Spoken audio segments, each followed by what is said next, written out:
If you can't get equality among people born to the same parents and raised under the same roof, why in the world would you think you're going to get it among people who've had such different histories and cultures around the world? Thomas, when I had you on right before the election, I asked you what you thought Trump versus Hillary, and you said, well, Hillary is a known disaster, Trump is a risk, you'll take the risk. How do you feel about Trump versus Biden? Not that different, except I think Biden is a bigger risk than Hillary was. Because? Because, first of all, he's not as smart, and I think that the way things are poised, if he comes in and the Democrats take the Senate, I don't see anything getting better in this generation. I also believe that even though the country has weathered many bad things in the past, there is a point of no return, and I suspect that that's where we're going to be taken to. When I see people talking seriously about abolishing the police force, my gosh, I mean, insanity.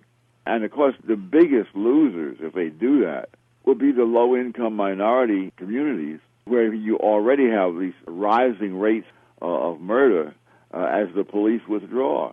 And the police themselves, when they realize that there are politicians who will throw them to the wolves rather than confront loudmouths, they pull back. Mm-hmm. They're not going to go out there and risk their lives needlessly, knowing that the politicians will turn against them if there's any problem. So there's a big difference between equality and equity. Equality suggests, everyone should get the same amount. The problem with that, not everybody's starting out from the same place.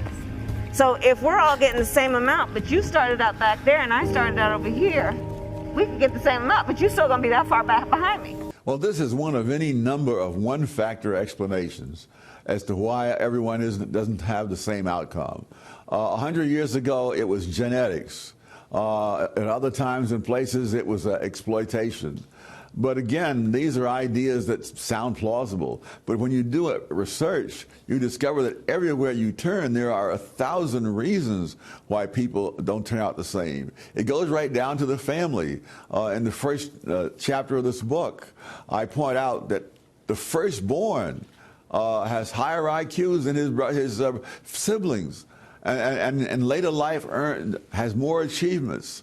Among astronauts, for example, of the 29 astronauts in the Apollo program that put a man on the moon, 22 were either the firstborn or an only child. Now, if you can't get equality among people born to the same parents and raised under the same roof, why in the world would you think you're going to get it among people who've had such different histories and cultures around the world? Let me ask you a couple questions. You think judicial activism, Doctor, has hurt blacks. Judicial activism of eliminating restrictive covenants in deeds, eliminating segregation in schools, one man, one vote, literacy test. Do you consider those judicially active? Well, as regards restrictive covenants, I can see no evidence that they did anything other than make some people feel good because it was symbolic. As regards desegregation of the school system, that should have been done long before and on a much more sound basis. I've gone into this at great length in previous writings. But are they... You see, the problem is not whether you believe that school desegregation should have ended. I believe it should have ended long before. Okay. George Bork believes it should have ended long before. What he and what I have objected to are the principles used in that decision, because those principles take on a life of their own, and they come back to haunt you in other areas. Obviously, this old phrase, the hard cases make bad law, derived from that fact. You dream up a principle to reach this result, and then the principle has a life of its own. George Floyd's story has been the story of black folks, because ever since 401 years ago, the reason we could never be who we wanted and dreamed to be in is you kept your knee on our neck. All the incentives politically are for black leaders to blame all problems in the black community on the larger society. And that enables them to take on the role of being the defender of the black community against enemies, which in turn creates the situation in which many blacks don't feel that anything that they do is going to help themselves unless it's done politically as a group. That there's no point. I mean, why would you, if you believe what they say, why would you want to knock yourself out in the school knowing that the man is not going to let you get anywhere?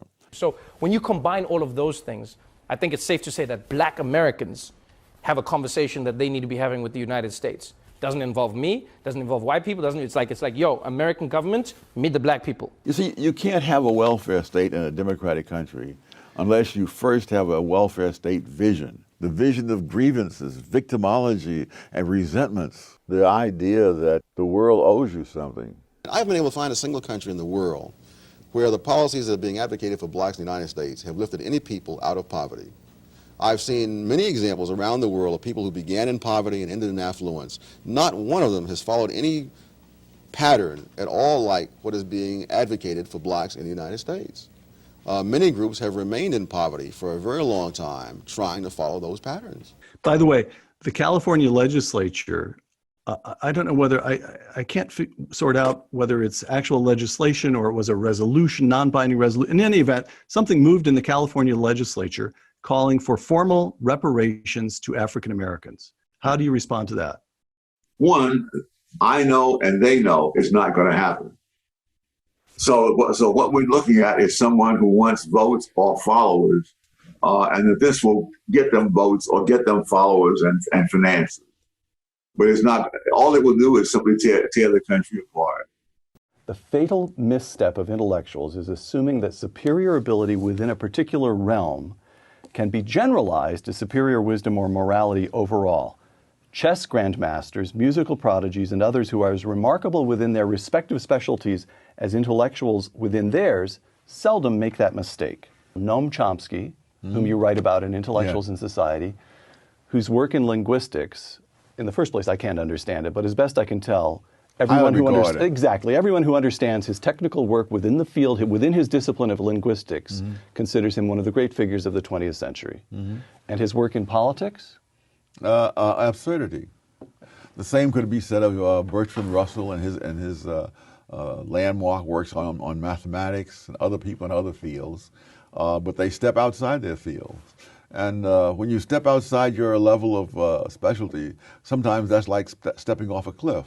And why is it that intellectuals, that is to say people whose end product is ideas, should succumb to that temptation more than, to use your example, a chess grandmaster?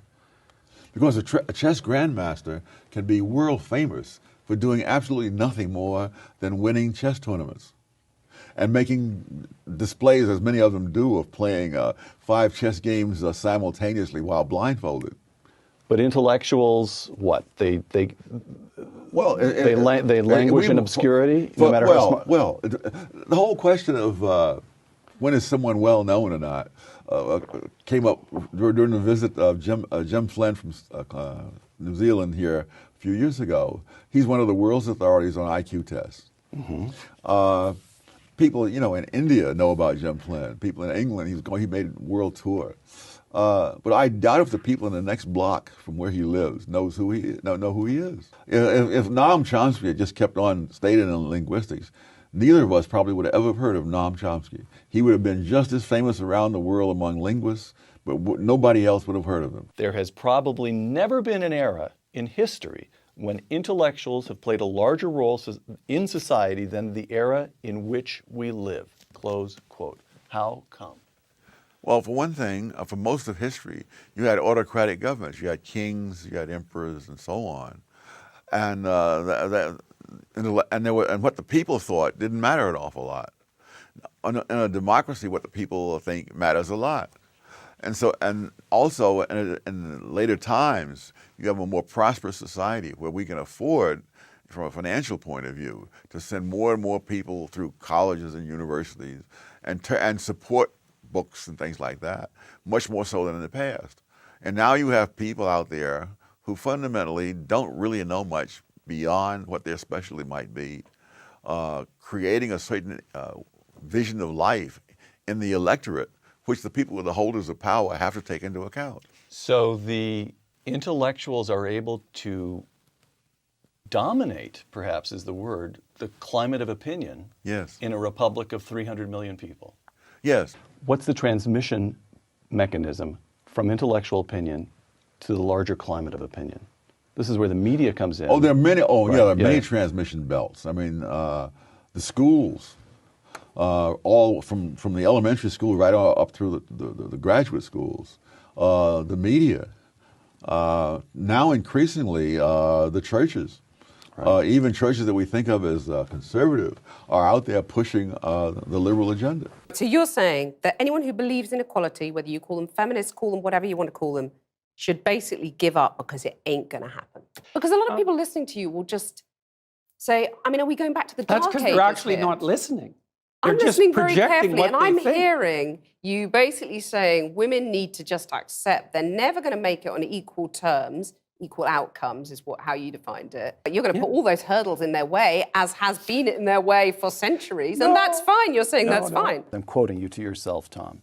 Quote, "It is widely believed that the rise of American women in high-level occupations since the 1960s has been due to anti-discrimination laws, and that these in turn have been due to the feminist movement. In reality, the proportion of women in high-level occupations was greater during the first decades of the 20th century than in the middle of the 20th century, and all of this was before the feminist movement." Explain. Yes, in the first half of the 20th century, for example, in 1908, the percentage of women in who's who in America was twice what it was in 1950. And various fields, if you look at the women who got PhDs in economics, chemistry, who got law degrees, other postgraduate degrees, those were all higher in the 20s and 30s than they were in the 50s. Now, the people on the other side say the opposite by the simple expedient of looking as if the world began in 1960. They ignore all the rest of that, and they say it's all due to the feminist movement, to anti-discrimination laws, and so forth. If you have a problem figuring out whether you're for me or Trump, then you ain't black. Black people have never supported, for example, affirmative action, quotas, anything of that sort. Wherever polls have been taking a black opinion on such matters of should people be paid equally or should there be this or that, black people have never taken a position that you describe. So it is not a question of what black people chose to do. It's what you choose to put in the mouths of black people. It is what you choose to project. It is not what any black people have ever said anywhere that you can put your finger on. It's what you choose to put into the mouth of the pollsters, as far as I can see. Look at the leadership of the black community. Like most people, I have never seen a pollster. If you look at the leadership of the black... I think that there's a lot of people more concerned about being precisely, factually, and semantically correct than about being morally right. We're raising whole generations who regard facts as more or less optional. And they're being taught that it's important to have views, and they're not being taught that it's important to know what you're talking about.